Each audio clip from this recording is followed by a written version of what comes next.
Hello and welcome you all to let's crack it the विषय Gupta.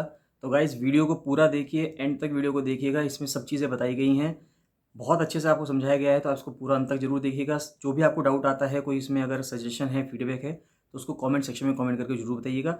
Channel को subscribe जरूर कर दीजिएगा अगर आपने चैनल को सब्सक्राइब नहीं किया है यूट्यूब पे। और टेलीग्राम का लिंक आपको वीडियो के डिस्क्रिप्शन में मिल जाएगा, तो टेलीग्राम को जरूर ज्वाइन करिए। फ्री टेलीग्राम चैनल है, उसको ज्वाइन करना बहुत ज़रूरी है। सारे अपडेट्स वहीं पे आते हैं, सब चीज़ें वहीं पे मिलती हैं, तो उसको ज्वाइन करना बहुत बहुत ज़्यादा ज़रूरी है। कोई भी डाउट है, कोई भी फीडबैक है, तो उसको कमेंट सेक्शन में कमेंट करके जरूर बताइएगा। लेट्स क्रैक इट का ये चैनल जो यूट्यूब पे है, उसको जरूर से जरूर सब्सक्राइब कर लीजिए। यहाँ से सब्सक्राइब का बटन दबा दीजिएगा और यहाँ से सब्सक्रिप्शन के बाद ऑल का बटन भी दबा दीजिएगा, जिससे कि सभी नोटिफिकेशंस आपको रेगुलर बेसिस पे मिलते रहें। ये वाला जो टेलीग्राम चैनल है, इसको जरूर से जरूर ज्वाइन कर लीजिए। ये टेलीग्राम चैनल आपको सर्च करने में मिल जाएगा। जैसे ही आप ये लिखेंगे लेट्स क्रैक इट द विषय गुप्ता बिना किसी स्पेस के, तो ये चैनल आ जाएगा और इस चैनल को आप ज्वाइन कर सकते हैं। नमस्कार दोस्तों, तो स्वागत है आपका लेट्स क्रैक इट विषय गुप्ता के यूट्यूब चैनल पर। और हम पढ़ रहे हैं 23 नवंबर करंट अफेयर्स। बहुत ही महत्वपूर्ण करंट अफेयर्स है, आप लोग कवर कर लीजिएगा। कोई भी आपका डाउट आता है, फीडबैक है, सजेशन है, तो कमेंट सेक्शन में कमेंट जरूर कीजिएगा। किसी भी एग्जाम की आप तैयारी कर रहे हो, चाहे यूपीएससी हो, उत्तराखंड पीसीएस हो, यूपी पीसीएस हो, बिहार पीसीएस हो, किसी भी एग्जाम की आप तैयारी कर रहे हैं, सबके लिए बहुत ज़्यादा महत्वपूर्ण करंट अफेयर्स हैं, तो आप इनको डेली बेसिस पे कवर करते रहिएगा। साथ साथ बताना चाहूँगा गाइस कि कनिष्ठ सहायक के एग्जाम के लिए उत्तराखंड के अंदर और आर सचिवालय के लिए फुल प्रिपरेशन बैच चल रहा है। ये दोनों प्राइम बैचेस चल रहे हैं, तो आप इनको ज्वाइन कर सकते हैं। साथ साथ करंट अफेयर्स की पीडीएफ आप रेगुलर बेसिस पे ले सकते हैं, और डेली एमसीक्यू प्रैक्टिस का पेड ग्रुप चल रहा है, इसको भी आप ज्वाइन कर सकते हैं। इन सबको ज्वाइन करने के लिए 7665804421 पर कॉल या मैसेज कर सकते हैं। चलिए स्टार्ट करते हैं। सबसे पहले इंडियन सोसाइटी से अगर हम देखें तो GS1 सी न्यूज़ आ रही है पसमंदा मुस्लिम्स के ऊपर। अब देखिए पसमंदा मुस्लिम्स क्या हैं। जो मुस्लिम्स के अंदर वैसे देखा जाए तो कास्ट सिस्टम नहीं है, इस्लाम धर्म के अंदर कास्ट सिस्टम नहीं होता है, लेकिन फिर भी अगर हम इंडिया के अंदर देखें तो एक सोशल हायरार्की है, और उस हायरार्की के तहत एक जो कास्ट सिस्टम है वो भी लगभग लगभग बनता ही है मुस्लिम कम्युनिटी में, इस्लाम कम्युनिटी में। तो यहाँ पर जो पसमंदा मुस्लिम्स हैं वो मुस्लिम्स हैं जो थोड़े से हम कहें कि डेवलपमेंट में इतना आगे नहीं निकल पाए हैं, बैकवर्ड हैं थोड़ा सा, उनको हम पसमंदा मुस्लिम्स कहते हैं। तो यूपी में जो बीजेपी पार्टी है उसने ऑर्गेनाइज़ किया है first of its kind meeting of Pasmanda Muslims in Lucknow. कब? अक्टूबर 16 में। ये पार्टी का यानी कि बीजेपी का एफर्ट है जिससे कि non privileged majority among the community in India. अब देखिए ये एक नॉन प्रिविलेज्ड है, यानी कि यहाँ पर इतने ज़्यादा जो प्रिविलेजेस हैं वो इस जो समुदाय के जो लोग हैं पसमंदा मुस्लिम जो हैं उनको नहीं मिल पाए हैं। पसमंदा अपने आप में एक पर्शियन भाषा का शब्द है जिसका मतलब है वंस लेफ्ट बिहाइंड, यानी कि जो लोग पीछे छूट गए हैं। मान लेते हैं कि विकास की धारा में जो लोग पीछे छूट गए हैं उनको कहा जा रहा है पसमंदा।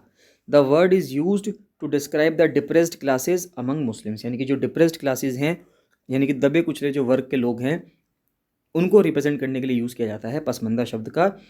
हु हैव बिन डेलिबरेटली या consciously excluded from the fruits of power and privilege. या तो ये वो डेलिबरेटली जानबूझ के या कॉन्शियसली कि उनको जानबूझ के हमने पीछे छोड़ दिया है। बैकवर्ड हुए लोग, दलित हुए, ट्राइबल मुस्लिम्स हैं, ये सब लोग पसमंदा शब्द का इस्तेमाल करते हैं और अपने आप में एक अम्ब्रेला आइडेंटिटी हो गई है, जिससे कि कास्ट बेस्ड डिस्क्रिमिनेशन को ये मुस्लिम्स समुदाय के अंदर दिखाना चाहते हैं। जो टर्म है पसमंदा मुस्लिम को, उसको सबसे पहले यूज़ किसने किया था? 1998 में अली अनवर अंसारी ने यूज़ किया था, जब उन्होंने पसमंदा मुस्लिम महज़ की स्थापना की थी। पसमंदास के अंदर कौन है? जैसे कि आजकल के जो दलित्स हैं, जो दलित बाद में मुस्लिम्स में कन्वर्ट हो गए, हिंदू दलित हुआ करते थे, इस्लाम धर्म में कन्वर्ट हो गए, वो आते हैं। इम्पॉर्टेंट बात यह है कि पसमंदाज में दलित्स हैं, लेकिन ऑल पसमंदाज आर नॉट दलित्स। लेकिन इंपॉर्टेंट बात यह है कि सभी पसमंदा दलित नहीं होते, लेकिन सभी दलित्स अगर हम देखें तो जो दलित्स हैं वो पसमंदाज होते हैं, यानी कि जो मुस्लिम्स हैं उसमें कह रहे हैं। अब बात ये आती है कि इस्लाम तो एक ऐसा धर्म था जिसमें कोई भी कास्ट नहीं थी, तो ऐसा कैसे हो रहा है फिर यहाँ पे कैसे हो रही है ये सब चीज़ें? हम कास्ट सिस्टम कैसे पढ़ रहे हैं, कैसे दलित हो रहा है इस्लाम के अंदर? थियोरिटिकली देखें तो इस्लाम के अंदर कोई भी जो जाति है उसका सिस्टम नहीं है, but this is not the way it is in the sub continent. अब लेकिन इस्लाम जो है वो ऐसा नहीं है जैसा उसका मूलभूत ढांचा हुआ करता था। इंडिया में, भारतीय सब कॉन्टिनेंट में, उपमहाद्वीप में इस्लाम धर्म भी वैसा ही है जैसे भारत की सोसाइटी है, where caste has been an essential building block of society, जहाँ पे कास्ट जो है वो बहुत ज़रूरी है समाज को एक आवश्यक निर्माण खंड देने के लिए, और एक फंडामेंटल बेसिस है सोशल ऑर्गेनाइजेशन का। तो एक सामाजिक संगठन का मूलभूत आधार यही है, तो इस वजह से यहाँ पर जो कास्ट है वो तो है ही। तो Indian Muslim society can be broadly classified into Ashraf. सब देखिए, जो भारत में जो मुस्लिम समाज है वो कैसे डिवाइड हो सकता है, कैसे डिवाइड हो रखा है, तो वो देखें।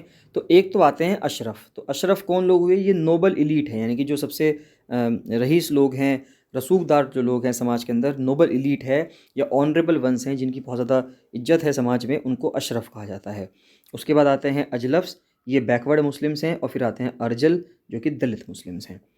Ashraf claim to be the descendant of Muslims from the Islamic homelands of Arabia. तो अशरफ कौन लोग हैं? अशरफ कहते हैं कि ये वो लोग हैं जो वंशज हैं किनके? इस्लामिक होमलैंड्स के, जहाँ पे इस्लाम धर्म पनपा, जैसे कि अरेबिया के, पर्शिया के, टर्की, अफ़गानिस्तान। अफ़गानिस्तान में जैसे सैयद हुए, शेख हुए, मुग़ल हुए, पठान हुए। या फिर अपर कास्ट कन्वर्ट्स हैं, कि अपर कास्ट में हिंदुज़म जो फॉलो करते थे, अपर कास्ट के लोग अगर कन्वर्ट हो गए हैं इस्लाम में हिंदुज़म से, जैसे कि राजपूत हुए हों, गौर हुए हों, त्यागी मुस्लिम्स हैं, तो ये सब अपना आप में किस में काउंट किए जाते हैं? अशरफ लोगों में काउंट किए जाते हैं।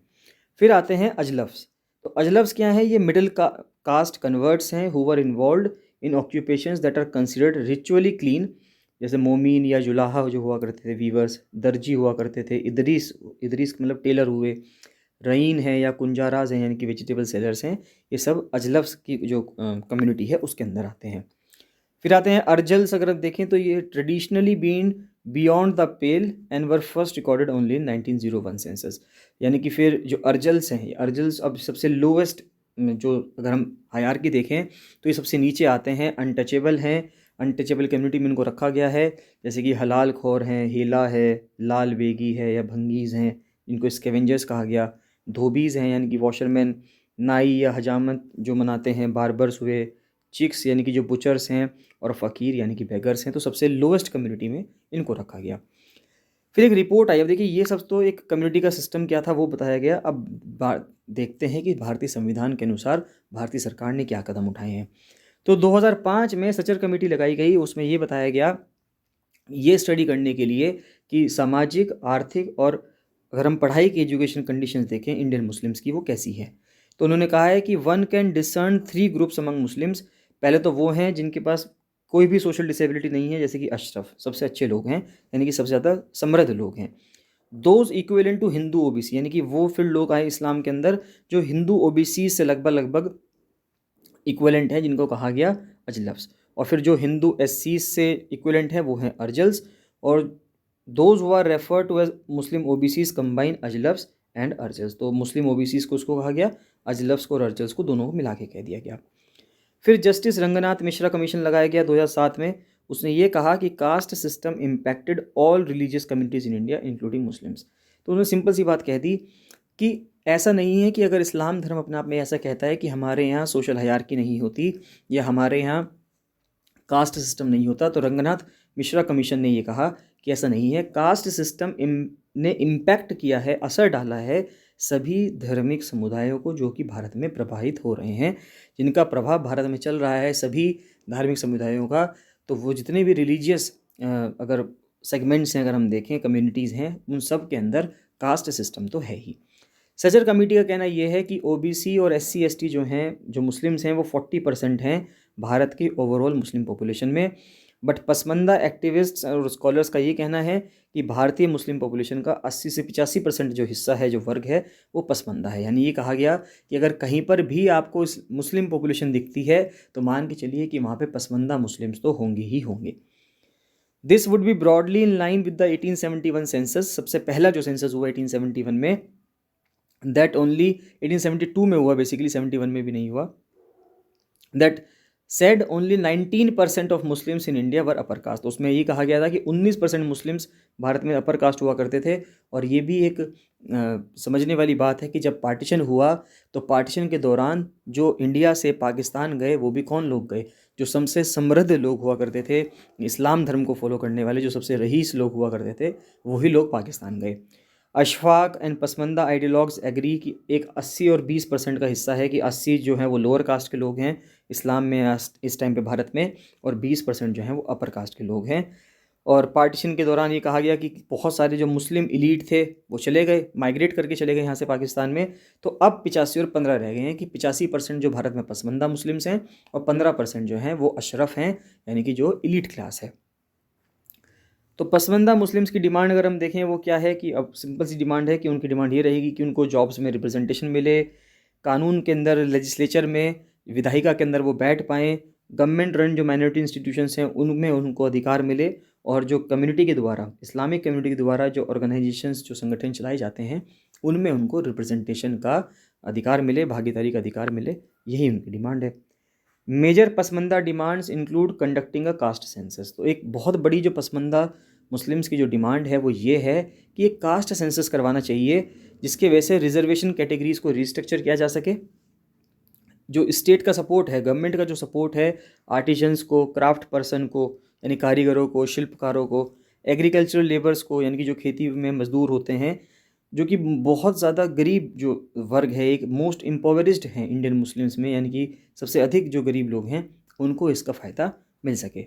पसमंदाज point to the Bihar model. तो एक बिहार मॉडल है उसको उन्होंने कहा है, जहाँ पे एक सेपरेट एमबीसी कैटेगरी बना दी गई है, मोस्ट बैकवर्ड क्लास कैटेगरी बना दी गई है ओबीसी के अंदर, जिसमें मोस्ट बैकवर्ड मुस्लिम कास्ट 27% है एज पर सचर वर इंक्लूडेड, यानी कि सचर कमेटी के अकॉर्डिंग 27% लोग हैं।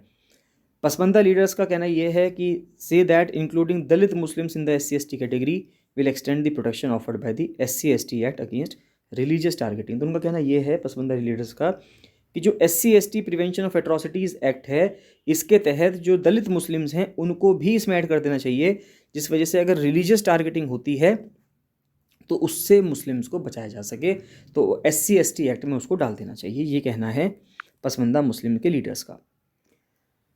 नेक्स्ट आता है GS2 से अगर हम न्यूज़ देखें तो एक बहुत इंपॉर्टेंट न्यूज़ आ रही है कॉन्ज्यूगल विजिट्स पे, यानी कि क्या कैदी अगर जेल में बंद है तो क्या उसको प्राइवेट में एक ऐसा स्पेस दिया जा सकता है जेल के अंदर कि अगर लड़की यानी कि महिला अगर कैद है तो उसका पति वहाँ पे आ जाए, और अगर पति कैद है तो उसकी पत्नी बाहर से उससे अकेले में मिल पाए जेल के अंदर। तो क्या ऐसा हो सकता है? क्या ये कॉन्जुगल विजिट्स जो हैं प्रिजनर्स के लिए, क्या ऐसा हो सकता है, पॉसिबल है? तो पंजाब सरकार ने भी कुछ कदम उठाए हैं, उसको पढ़ते हैं और उसके हिसाब से देखते हैं कि भारत में इसके ऊपर क्या कानून है। तो state of Punjab has furthered the cause of right to life and personal liberty, article 21 की बात की जा रही है, by of prisoners by allowing conjugal visits for inmates, यानी कि जो इनमेट्स हैं यानी कि जो कैदी वहाँ पे बंद हैं, क्या उनके लिए दाम्पत्य दौरा हो सकता है, यानी कि जो उनके दाम्पत्य मतलब अगर मेल है तो उनकी फीमेल होंगी, उनकी वाइफ्स होंगी, और अगर लड़की कैदी है तो उसका हस्बैंड जो बाहर से आएगा वो क्या उससे जेल के अंदर मिल सकता है।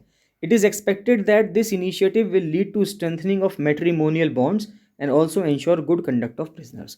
तो ये कहा जा रहा है कि इससे ये हेल्प होगी कि जो मैट्रिमोनियल बॉन्ड्स हैं यानी कि जो उनका शादीशुदा जीवन है, एक तो उसके अंदर जो उनका जो संबंध है वो मजबूत होगा इससे, अगर उनको मिलने का मौका मिल पाएगा, और साथ ही साथ जो प्रिजनर्स का कंडक्ट है वो भी अच्छा हो पाएगा, और उनको ये एक एहसास होगा कि अगर मैं सुधर जाऊंगा या मैं अपना कंडक्ट अच्छा रखूंगा तो जेल से मुझे जल्दी रिहा हो जाएगा मैं, और मैं अपने घर में अपने घर वालों के साथ टाइम स्पेंड कर सकते हैं। तो कॉन्ज्यूगल राइट्स क्या हैं अगर हम देखें तो conjugal rights are rights created by marriage. Simple सी बात है, कॉन्ज्यूगल राइट्स वो अधिकार होते हैं जो शादी होने के बाद होते हैं। The right of the husband और the wife to the company of their spouse, यानी कॉन्ज्यूगल राइट्स का मतलब ये हुआ कि एक अधिकार है पति के पास कि उसकी पत्नी उसके साथ रहे, और एक पत्नी का अधिकार है कि उसका पति उसके साथ रहे। In the context of prison, अगर हम प्रिजन में देखें तो कॉन्जुगल विजिट का मतलब ये हुआ कि allowing a prisoner to spend some time in privacy with his spouse within the presence of a jail, यानी कि जेल के भीतर यानी जेल के अंदर हम एक कैदी को अलाउ करें कि वो अपने पार्टनर से मिल सके, अपनी वाइफ से मिल सके, अपने हस्बैंड से मिल सके। It is often argue that conjugal visits can have positive impacts. अब सिंपल सी बात है कि जो साइकोलॉजिकल हेल्थ है प्रिजनर की, कैदी की जो साइकोलॉजी है, उसकी जो हेल्थ है, उसके ऊपर एक बहुत ही पॉजिटिव इम्पैक्ट हो सकता है कि अगर हम इस चीज़ को अलाउ कर दें। इससे जो उनके मैरिटल टाइज हैं यानी उनके जो बीच में जो शादीशुदा जीवन का जो संबंध बना हुआ है वो उसका संरक्षण हो पाएगा। Reduction in the rates of homosexuality, क्योंकि अब मान लेते हैं एक जेल है जहाँ पे सिर्फ मेल्स बंधे हुए हैं या फीमेल्स ही कैदी हैं, तो उनके बीच में एक होमोसेक्सुअलिटी की भी फीलिंग आ सकती है, और जो सेक्सुअल एग्रेशन रहता है प्रिजन्स के अंदर वो भी कुछ हद तक कम होगा, और जो कैदी हैं वो अच्छे से अपना जीवन जी पाएंगे।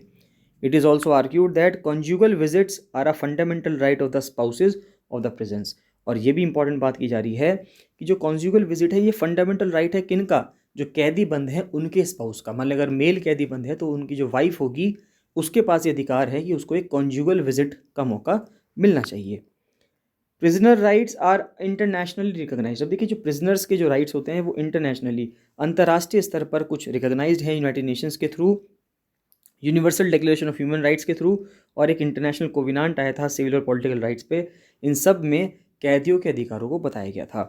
Through such instruments prisoners are guaranteed the right to life and inherent dignity. तो इन इंस्ट्रूमेंट्स के थ्रू ये कहा गया कि कैदियों के पास पूरा पूरा हक है कि उनके पास राइट टू लाइफ है, और डिग्निटी यानी कि उनके पास जो गरिमा है उनकी भी अधिकार उसके पास है, कैदी के पास है। Right to maintain family relations including conjugal visits are included in these treaties. और फैमिली रिलेशंस बना के रखना, कॉन्जुगल विजिट्स करना भी इन अधिकारों के अंदर लिखा हुआ है, चाहे universal declaration of human rights हो, इंटरनेशनल कोविनांट हो, सिविल और पॉलिटिकल राइट्स के जो 1960s में साइन किए गए थे, उन सब चीज़ों में ये चीज़ें लिखी गई हैं। The right to maintain family relations included conjugal visits are included in these treaties. Most prisons act and rules across the country accept the importance of maintenance of continuity in family and social relations। तो अधिकांश राज्यों में जो prison act आया हुआ है तो उसके अंदर इस चीज़ की गरिमा को माना गया है, इस चीज़ की महत्वता को माना गया है कि अगर कैदी को उसके परिवार वालों से मिलने दिया जाएगा तो उसका एक बहुत ही पॉजिटिव इम्पैक्ट होगा कैदी के ऊपर।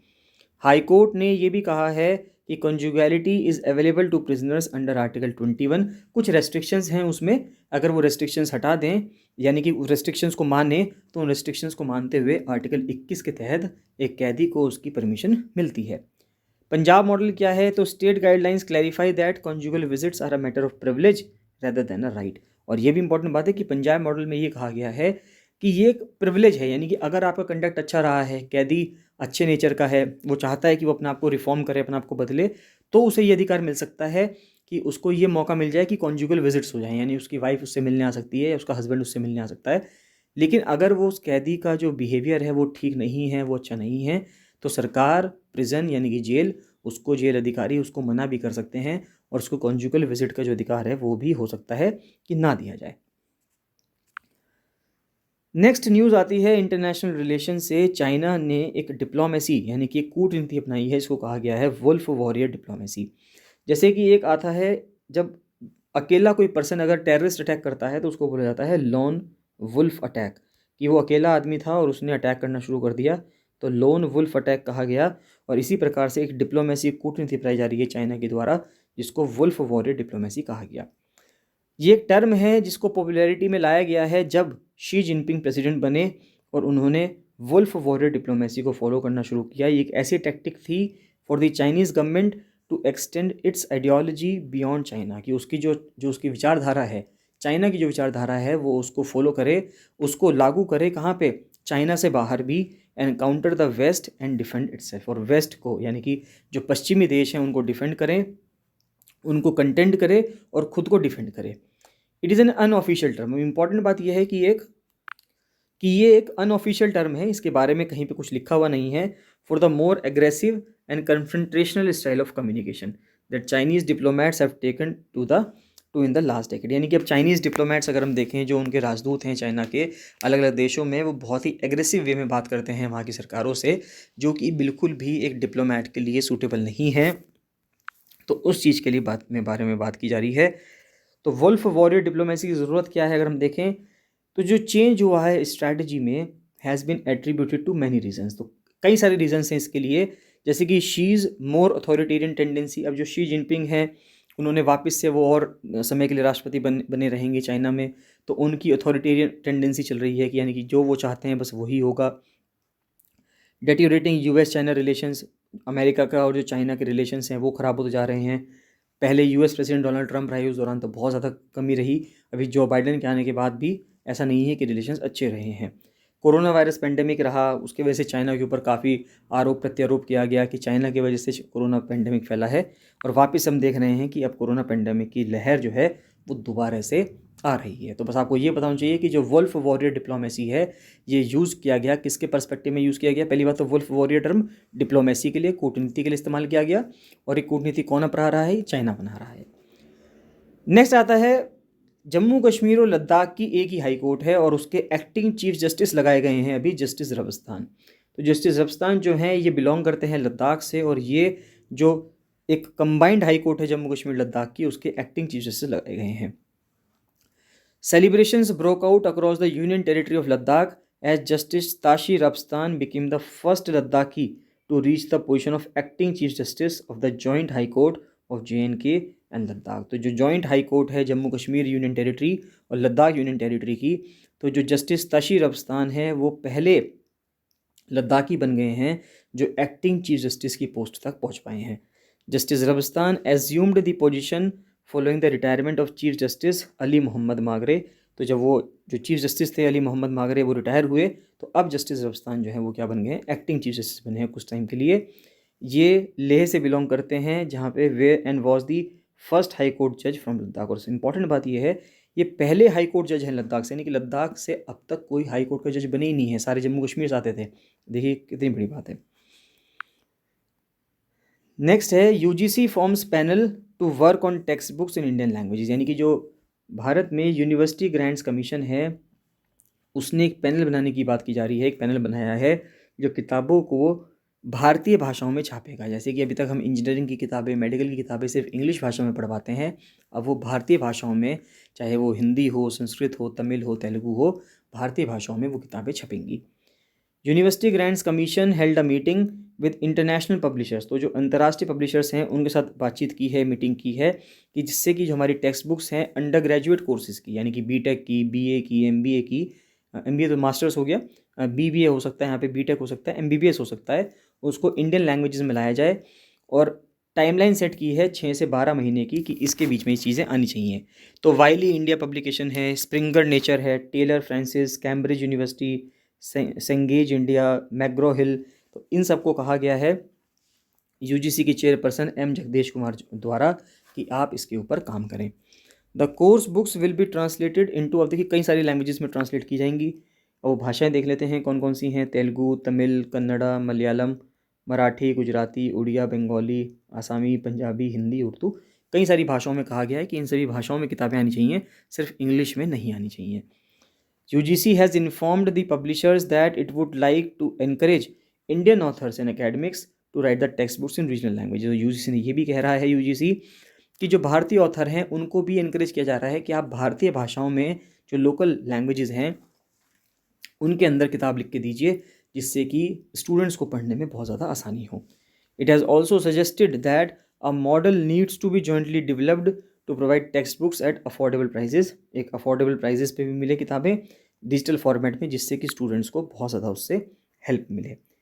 AICTE ने पहली बार 270 फर्स्ट ईयर जो इंजीनियरिंग टेक्स्ट बुक्स हैं, फर्स्ट ईयर में जो टेक्स्ट बुक्स चलती हैं इंजीनियरिंग के अंदर, उनको निकाला है 12 रीजनल लैंग्वेजेस में। और होम मिनिस्टर अमित शाह जी ने कुछ टाइम पहले मध्य प्रदेश के अंदर पहली बार MBBS की किताबें लॉन्च की हैं हिंदी के अंदर। बार काउंसिल ऑफ इंडिया ने भी एक कमेटी, एक पैनल लगाया है फॉर्मर CGI ऐसे बॉब्डे के अंडर, जिससे कि लीगल बुक्स को रीजनल लैंग्वेजेस में ट्रांसलेट किया जा सके। नेक्स्ट आता है टाइम मैगजीन के द्वारा यूक्रेन के प्रेसिडेंट जो हैं जेलेंस्की, व्लादिमीर जेलेंस्की, उनको पर्सन ऑफ द ईयर का नाम दिया गया है। तो टाइम मैगजीन ने नेम किया है Ukrainian president Volodymyr Zelensky as the person of the year, saying he inspired Ukrainians and won accolades for his courage in resisting Russia invasion. कि रशिया ने जो युद्ध किया है, रशिया ने जो इन्वेड किया है यूक्रेन के ऊपर, और उसको बहुत बहादुरी से रेजिस्ट किया है वोलोदिमीर जेलेंस्की ने, तो इसलिए उनको पर्सन ऑफ द ईयर का अवार्ड दिया जाना चाहिए, और यह दे रही है टाइम मैगजीन। तो ये बस आपको इतना पता होना चाहिए। नेक्स्ट आता है एक्स BPCL के हेड रहे हैं अरुण सिंह, उनको ONGC का चेयरमैन लगाया गया है। पहली बार ऐसा हुआ है कि एक रिटायर्ड पर्सन को PSU, महारत्न PSU का चेयरमैन लगाया गया है, जो कि पर्सन रिटायर्ड हो चुका है। तो अरुण कुमार सिंह जो फॉर्मर चेयरमैन रहे BPCL के, भारत पेट्रोलियम कॉर्पोरेशन लिमिटेड के, उनको चेयरमैन लगाया गया है oil and natural gas corporation का, ONGC का। ऐसा पहली बार हुआ है कि रिटायर्ड पर्सन को अपॉइंट किया गया है। और जो पोस्ट है डायरेक्टर प्रोडक्शन की, डायरेक्टर स्ट्रेटजी कॉर्पोरेट अफेयर्स की, इसको 1 मार्च 2023 से क्रिएट कर दिया जाएगा डिपार्टमेंट के अंदर। सेंटर का कहना यह है कि हज़ारों केसेस पेंडिंग है सुप्रीम कोर्ट में, तो 11,000 मैटर्स पेंडिंग है सुप्रीम कोर्ट के आगे पिछले 10 सालों से, जो यूनियन मिनिस्टर किरण रिजिजू का कहना है राज्यसभा में। 25 हाई कोर्ट हैं, उन हाई कोर्ट्स में 9 लाख करीब करीब सिविल और 3.74 लाख क्रिमिनल केसेस पेंडिंग है। ये 10 साल से ज़्यादा पेंडिंग है। ये डेटा लिया गया है कहाँ से? नेशनल जुडिशियल डेटा ग्रिड से। फिर हंड्रेड्स ऑफ सिविलियंस को मार दिया गया है डेमोक्रेटिक रिपब्लिक ऑफ कॉन्गो। जायरे, जिसका पहले नाम हुआ करता था जायरे, इसका पहला नाम हुआ करता था ZAIRE, तो जायरे इसका नाम हुआ करता था, डेमोक्रेटिक रिपब्लिक ऑफ कॉन्गो अब बोलते हैं। तो जायरे नदी ही यहाँ से बहती है और बहुत ही ट्रॉपिकल वाला इलाका है, इक्वेटर पे पड़ता है, इक्वेटर बीचों बीच निकलती है DRC से। और M23 रिबल्स द्वारा यूनाइटेड नेशंस का कहना है कि कहीं 100 सिविलियंस को मार दिया गया है। तो 131 the number of civilians massacred, यानी उनकी हत्या कर दी गई है डेमोक्रेटिक रिपब्लिक ऑफ कॉन्गो में, according to a preliminary reprobe into the killings. The group has denied any responsibility, blaming stray bullets for the deaths of 8 civilians. Next science से news आ रही है GS3 से। अब प्लांट्स से meet निकालने की बात की जा रही है कि नॉन वेजिटेरियन। अब देखिए ये थोड़ा सा पिछले कुछ समय से चल रहा है, 2018-19 में भी काफ़ी ज़्यादा चल रहा था। कई जो एक्टर्स एक्ट्रेसेस हैं भारत में, वो बहुत बड़ा बिजनेस इन्वेस्टमेंट कर रहे हैं इस चीज़ों के अंदर, कि प्लांट बेस्ड मीट की बात की जा रही है कि हम नेचुरल मीट, यानी कि नेचुरल जो बफेलो है, काव है, गोट है, जो भी लोग अलग अलग जानवरों को खाते हैं, तो उन सबको हम नेचुरली उन जानवरों को ना खा के प्लांट बेस्ड मीट बनाएं। तो plant based refers to the product that biomimic, यानी कि वो ऐसा लगेगा जैसे कि वो सही में असली मीट हो, सी फूड हो, एग हो या मिल्क हो, जैसे कि जानवरों से मिलता है। जैसे कि आप उसको देख के आप उसको समझ पाओगे, स्मेल करके, और टेस्ट भी बिल्कुल ऐसा ही होगा, लेकिन एक्चुअली में वो असली मीट नहीं होगा। Plant based dairy products include ice cream that is in simply frozen dessert that replaces milk fat with vegetable oil. कि अब जैसा आइसक्रीम है, आइसक्रीम के अंदर वैसा आइसक्रीम मिल्क से बनती है, तो उसमें मिल्क ना हो कि क्या हो, वेजिटेबल ऑयल हो। Even the proteins and other solids not fat ingredients are sourced from plants. तो एनिमल मीट के अंदर क्या क्या होता है, ये सब चीज़ें पता होनी चाहिए कि एनिमल मीट के अंदर प्रोटीन होता है बहुत ज़्यादा मात्रा में, फ़ैट होता है, विटामिन हैं, मिनरल्स हैं, पानी होता है, जैसे कि प्लांट्स में होता है। और ये जो बायोकेमिकल है similarity allows for finding analogs in the plant kingdom और making them through mechanical, chemical या बायोलॉजिकल ट्रीटमेंट। तो चैलेंज किस में है? चैलेंज है मसल टिश्यू में, क्योंकि मसल टिश्यू प्लांट्स में नहीं होती है, मसल टिश्यू एनिमल्स में ही होती है। ये जो यूनिक स्पेशल अरेंजमेंट है प्रोटीन का इन टिश्यूज़ में is what creates the distinct texture of animal meet. इसी की वजह से एनिमल मीट के अंदर एक अलग ही टेक्सचर आता है, अलग ही क्वालिटी आती है। अब वो कोशिश की जा रही है कि वो प्लांट बेस्ड तरीके से कैसे बनाया जाए। तो इसलिए जो प्लांट बेस्ड मटन समोसा है, कबाब है, कीमा है, उनका सिंपल टेक्सचर होता है और are easier to make than larger whole cuts of animal meat, जैसे कि चिकन ब्रेस्ट और pork chops. As for plant based dairy the main products are, अब प्लांट बेस्ड डेयरी अगर हम देखें तो जैसे कि ओट्स है, आलमंड है, सोयाबीन है, कोकोनट है, राइस से, इस चीज़ों से भी दूध बनाया जा सकता है। Among these oat milk is considered the closest to regular milk in taste. तो टेस्ट और टेक्सचर में जो ओट का जो मिल्क है, उसको जो रेगुलर मिल्क है बिल्कुल उसके लगभग टेस्ट उसके जैसा आता है। ये थिकर भी होता है, क्रीमियर भी होता है, क्रीम भी आती है इसके अंदर, क्योंकि ओट्स जो है बहुत ज़्यादा पानी सोख सकता है नट्स के मुकाबले या चावलों के मुकाबले। ओट मिल्क प्लेयर्स जैसे कि स्वीडिश कंपनी है एक, ओटली, एक बेंगलुरु हेडक्वार्टर्ड एक कंपनी है ऑल्ट को करके। तो कई सारे लोग हैं जो इस क्षेत्र में खड़े हो गए हैं और काफ़ी ज़्यादा इन्वेस्टमेंट इसके अंदर चल रहा है। तो गाइज़ ये थे आज के करंट अफेयर्स में। कोई भी आपको डाउट आता है, फीडबैक है, सेशन है, तो कमेंट सेक्शन में कमेंट जरूर कीजिएगा। चलिए बाकी मिलते हैं नेक्स्ट वीडियो में। So thank you and bye bye.